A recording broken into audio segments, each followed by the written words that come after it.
Hello dear student, today we start exercise 2.1 question number 4. Dear student, अगर आपको मेरी videos पसंद आती हैं तो प्लीज़ मेरे YouTube channel learning secure classes bye Amit Dwivedi sir को लाइक कीजिए, शेयर कीजिए एंड सब्सक्राइब कीजिए. देखिए क्वेश्चन नंबर आपका फोर्थ क्या कह रहा है बच्चों. क्वेश्चन नंबर फोर्थ आपसे कह रहा है कि जो नीचे स्टेटमेंट दिए हैं आप चेक कीजिए कि क्या वो फॉल्स हैं या सही हैं, फॉल्स हैं या ट्रू हैं, आपने ये बताना है. अगर वो स्टेटमेंट फॉल्स हैं तो उसको रीराइट कीजिए, मतलब उसको सही तरीके से लिखिए.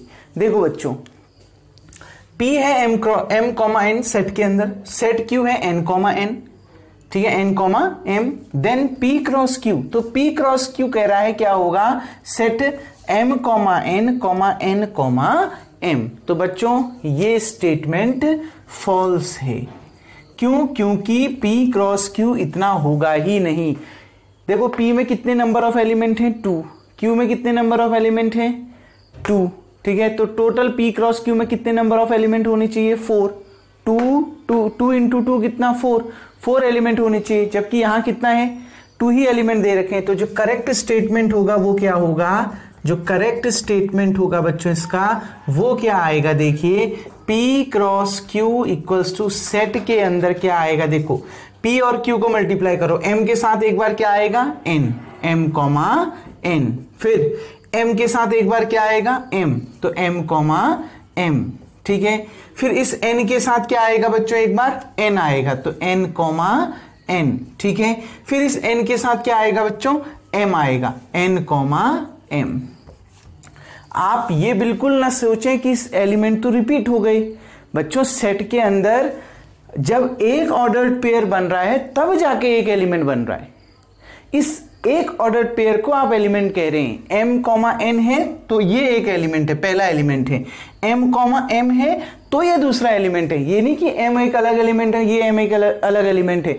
ये जब m और m साथ में मिल रहे हैं, ऑर्डर्ड पेयर बना रहे हैं, तो वो एक एलिमेंट है.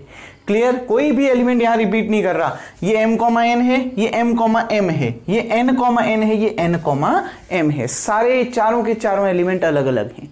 क्लियर बच्चों? तो ये इसका करेक्ट स्टेटमेंट होगा. क्लियर? सेकंड देखिए, if a and b are non empty set. अगर a और b दो नॉन एम्प्टी सेट हैं, मतलब जो एम्प्टी नहीं है, तो a cross b is a non empty set. a cross b भी नॉन एम्प्टी सेट होगा, बिल्कुल होगा. कल मैं समझा चुका था रिमार्क में. अगर a और b दो नॉन एम्प्टी सेट हैं तो a क्रॉस b भी नॉन एम्प्टी सेट होगा. Such that of ordered pairs x comma y, कुछ इस ऑर्डर्ड पेयर के, देखो ये ऑर्डर्ड पेयर है x कॉमा y, ये कह रहा है a और b नॉन एम्प्टी सेट है, तो a क्रॉस b भी नॉन एम्प्टी सेट होगा of ordered pair x comma y, जिसमें जो ऑर्डर्ड पेयर होंगे वो इस सीक्वेंस में होंगे, x कॉमा y सीक्वेंस में होंगे. अच्छा बच्चों सोचो, अगर a और b दो सेट हैं और a क्रॉस b आप निकाल रहे हो और ऑर्डर्ड पेयर ये आ रहा है x कॉमा y, तो सोचो ये x कहां बिलोंग करेगा, पहला सेट क्या है a, तो ये x किस में बिलोंग करेगा, a पर, और ये y किस में बिलोंग करेगा, b पर. यहां क्या दे रखा है, x belongs to a, y belongs to b. बिल्कुल सही दे रखा है ना. तो ये स्टेटमेंट बिल्कुल ट्रू है. आपने प्रोडक्ट, कार्टेशियन प्रोडक्ट क्या निकाला है, a क्रॉस b, और ऑर्डर्ड पेयर क्या आ रहा है, x कॉमा y. इसका मतलब है ये x बिलोंग करेगा a पर, y बिलोंग करेगा b पर. ठीक, तो वही तो दे रहा है, तो ये स्टेटमेंट क्या हो गया, ट्रू हो गया. लास्ट देखिए, अगर a आपको सेट 1 कॉमा 2 दे रखा है, b आपको सेट 3 कॉमा 4 दे रखा है, then a cross b intersection 5 कितना होगा बच्चों. देखिए then a cross b intersection 5 क्या 5 के बराबर होगा. ये स्टेटमेंट ट्रू है या फॉल्स? बिल्कुल ट्रू है बच्चों ये स्टेटमेंट. देखिए मैं आपको समझा देता हूं कैसे. b इंटरसेक्शन 5, देखो ये 5 क्या है, एम्प्टी सेट. अगर b का इंटरसेक्शन आप 5 के साथ करते हो, मतलब b और 5 में क्या कॉमन होगा, कुछ भी नहीं भाई. b एक सेट है, 5 एक एम्प्टी सेट है जिसमें कुछ भी नहीं है, और b एक ऐसा सेट है जिसमें दो एलिमेंट 3 और 4 हैं. क्या दोनों में कुछ कॉमन आएगा, नहीं. तो b इंटरसेक्शन 5 क्या आएगा, 5 आएगा. अब इसका प्रोडक्ट आप किसके साथ कर रहे हो, b इंटरसेक्शन 5 का प्रोडक्ट आप a के साथ कर रहे हो, तो a क्रॉस ये b इंटरसेक्शन 5 की वैल्यू कितनी आई, 5.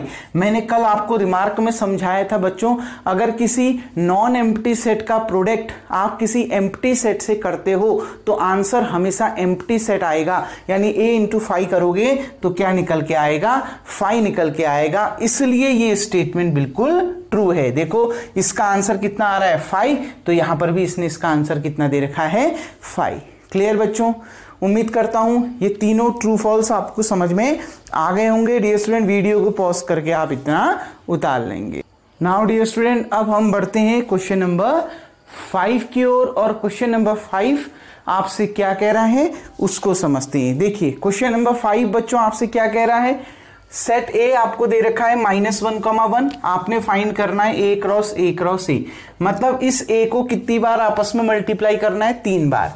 तो सबसे पहले देखिए बच्चों, गिवन क्या है, गिवन है a इक्वल्स टू -1, आप सबसे पहले निकालिए ए क्रॉस ए, क्योंकि जब तक आप ए क्रॉस ए नहीं निकालोगे आपका ए क्रॉस ए नहीं निकल पाएगा। तो सबसे पहले निकालिए ए क्रॉस ए।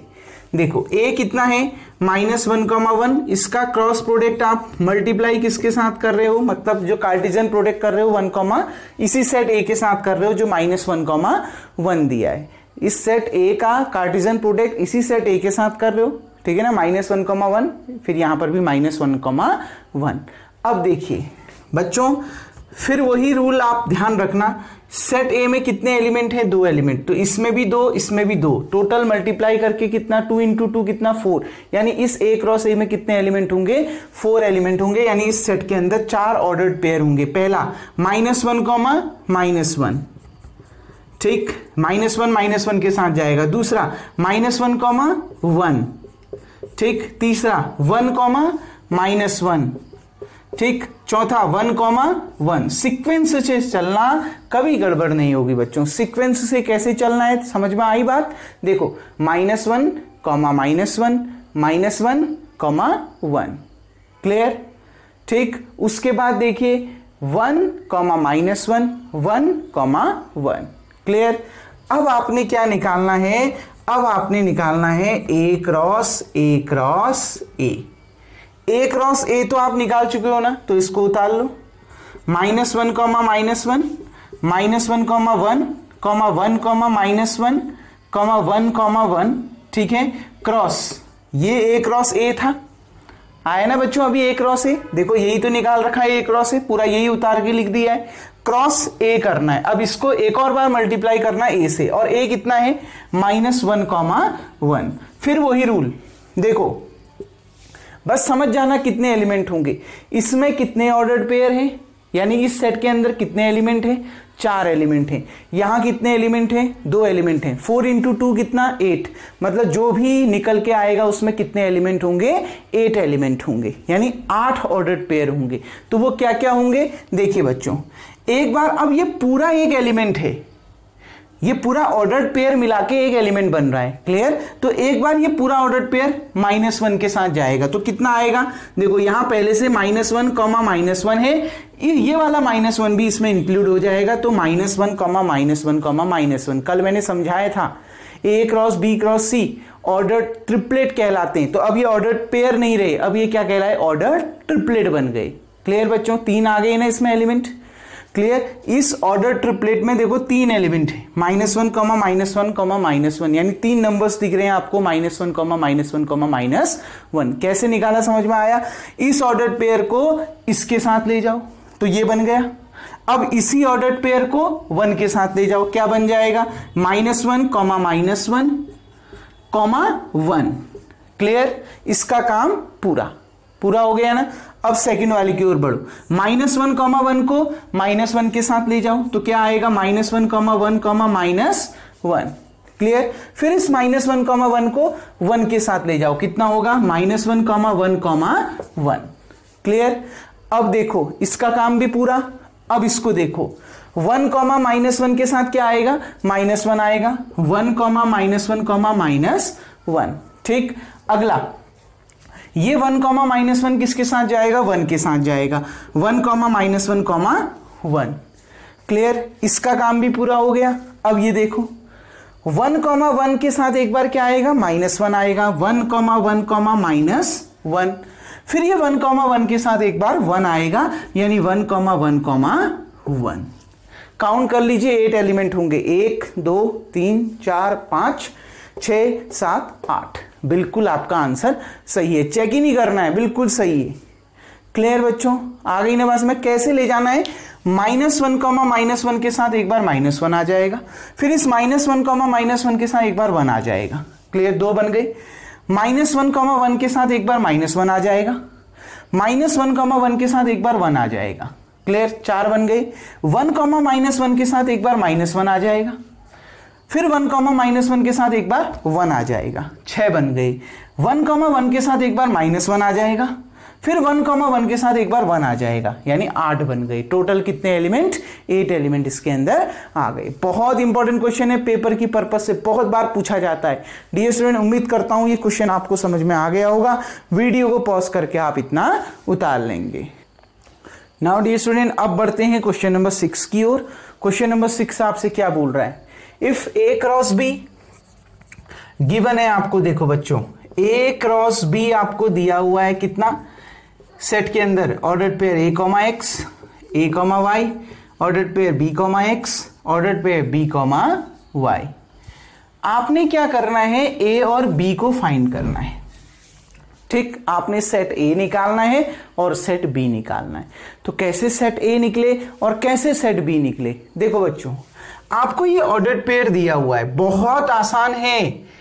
हमें पता है, अगर ये देखो कार्टेशियन प्रोडक्ट क्या दे रखा है, A क्रॉस B, तो कहने का मतलब है इस ऑर्डर्ड पेयर में जो भी पहले एलिमेंट लिखे गए होंगे वो कौन से सेट के होंगे, ए सेट के होंगे, और जो दूसरे एलिमेंट लिखे गए हैं वो किसके होंगे, सेट बी के एलिमेंट होंगे इस ऑर्डर्ड पेयर में। क्योंकि product Cartesian product A cross B है, यानी ऑर्डर्ड पेयर का पहला एलिमेंट ए का होगा और दूसरा एलिमेंट बी का होगा। पहले ही समझाया था मैंने, थ्योरी अच्छे से दी थी। आ गई ना बात समझ में बच्चों। तो देखिए, इस कार्टेशियन प्रोडक्ट में जितने भी ऑर्डर्ड पेयर आए हैं इस सेट के अंदर, उसको देखिए। जो भी इस ऑर्डर्ड पेयर का जो पहला एलिमेंट है वो सेट ए के एलिमेंट है, और जो दूसरे एलिमेंट है वो सेट बी के एलिमेंट है। दूसरा एलिमेंट सेट बी का होगा, पहला एलिमेंट सेट ए का होगा। तो ए इक्वल्स टू, देखो इस ऑर्डर्ड पेयर का पहला एलिमेंट ए, इस ऑर्डर्ड पेयर का पहला एलिमेंट ए। आपको पता है सेट के अंदर जो एक बार आ चुका है वो दोबारा रिपीट नहीं होता, तो ए एक ही बार आएगा। अब देखो, इस ऑर्डर्ड पेयर का पहला एलिमेंट बी और इस ऑर्डर पेयर का भी पहला एलिमेंट बी, क्योंकि बी एक बार आ चुका है तो दोबारा नहीं आएगा, तो ए मिल गया आपको ए कॉमा बी। सेट बी देखिए बच्चों, इस ऑर्डर पेयर का दूसरा एलिमेंट देखो क्या, एक्स। इस ऑर्डर पेयर का दूसरा एलिमेंट देखो क्या, वाई। ठीक, इस ऑर्डर पेयर का दूसरा एलिमेंट देखो एक्स, तो x तो आ चुका है ना, तो दोबारा नहीं आएगा। इस ऑर्डर पेयर का दूसरा एलिमेंट देखो y, y भी आ चुका है ना, तो दोबारा नहीं आएगा। तो सेट A क्या हो गया, A cross A comma B, और सेट B क्या हो गया, x कॉमा Y। क्लियर बच्चों, आ गई ना बात समझ में। सेट A के भी 2 एलिमेंट, सेट B के भी 2 एलिमेंट, तभी इन दोनों का प्रोडक्ट जब कर रहे हो तो 4 एलिमेंट आ रहे हैं। क्लियर, तो ध्यान रखना, जब भी कार्टेशियन प्रोडक्ट दिया होगा, सेट ए और बी निकालना होगा, तो आप ध्यान रखना जो भी उन ऑर्डर्ड पेयर में जो पहला एलिमेंट होगा वो सेट ए का होगा, और जो दूसरा एलिमेंट होगा उसके साथ वो सेट बी का होगा। क्लियर, अगर यहां बी क्रॉस ए दिया होता तो पहला एलिमेंट सेट बी का होता और दूसरा एलिमेंट सेट ए का होता, अगर बी क्रॉस ए दिया होता। क्लियर बच्चों, तो ये ऑर्डर बहुत ज्यादा इंपॉर्टेंट है। क्लियर, उम्मीद करता हूं बच्चों ये क्वेश्चन भी आपको समझ में आ गया होगा। वीडियो को पॉज करके आप इतना उतार लेंगे। नाउ डियर स्टूडेंट, अब हम बढ़ते हैं क्वेश्चन नंबर 7 की ओर। देख लेते हैं जल्दी से ये क्वेश्चन क्या कह रहा है। Let A equals to set 1 comma 2, B equals to set 1 comma 2 comma 3 comma 4, C equals to set 5 comma 6, set D equals to 5 comma 6 comma 7 comma 8। Verify करना है पहला रिजल्ट ये, A cross B intersection C equals to A cross B intersection A cross C. हमने ये verify करना है। तो पहले हम एलएचएस को लेंगे। ये एलएचएस क्या दे रखा है, A cross B intersection C. बच्चों ए कितना दे रखा है, set 1 comma 2 cross B intersection C. वैसे ही देख लो बच्चों, बी और सी दिख रहा है ना, मैंने क्वेश्चन में लिख रखा है। इंटरसेक्शन का मतलब होता है जो दोनों में कॉमन एलिमेंट है। बताओ बी और सी में क्या एलिमेंट कॉमन है, बी है 1 2 3 4, सी है 5 6। क्या दोनों सेट में कोई एलिमेंट कॉमन है, नहीं। इसका मतलब है क्या आ जाएगा, 5 आ जाएगा। और मैंने आपको समझाया था बच्चों, किसी भी नॉन एम्प्टी सेट का जब कार्टेशियन प्रोडक्ट आप एम्प्टी सेट के साथ करते हो तो रिजल्ट हमेशा एम्प्टी सेट आता है। कितना, 5। जैसे आप 1 को या किसी नंबर को 0 के साथ मल्टीप्लाई करके 0 आता है ना, बस उसी रूल को ध्यान रखना। क्लियर। अगर एम्प्टी सेट से किसी भी सेट का प्रोडक्ट कर रहे हो तो एम्प्टी ही सेट आएगा, खाली रिक्त समुच्चय आपका आ जाएगा। क्लियर बच्चों, ठीक। तो एलएचएस निकल गया। अब आरएचएस देखिए, अब आरएचएस देखते हैं बच्चों। आरएचएस के लिए सबसे पहले हमने निकालना पड़ेगा ए क्रॉस बी। आरएचएस जब भी हम निकालेंगे तो देखो आरएचएस क्या है, A cross B intersection A cross C निकालूंगा मैं यहीं पर, लेकिन सबसे पहले मैं ए क्रॉस बी निकालता हूं। ए कितना दे रखा है 1,2 क्रॉस बी कितना दे रखा है 1,2,3,4। देखिए इन दोनों का प्रोडक्ट, इसमें कितने एलिमेंट हैं 2 और इसमें कितने एलिमेंट हैं 4, तो 4 2 जा 8। इस जो ए क्रॉस बी जो सेट आएगा उसमें कितने एलिमेंट होंगे 8 एलिमेंट होंगे। क्लियर। तो लिखिए 1 1, ठीक, 1 2, ठीक, 1 3, 1 4।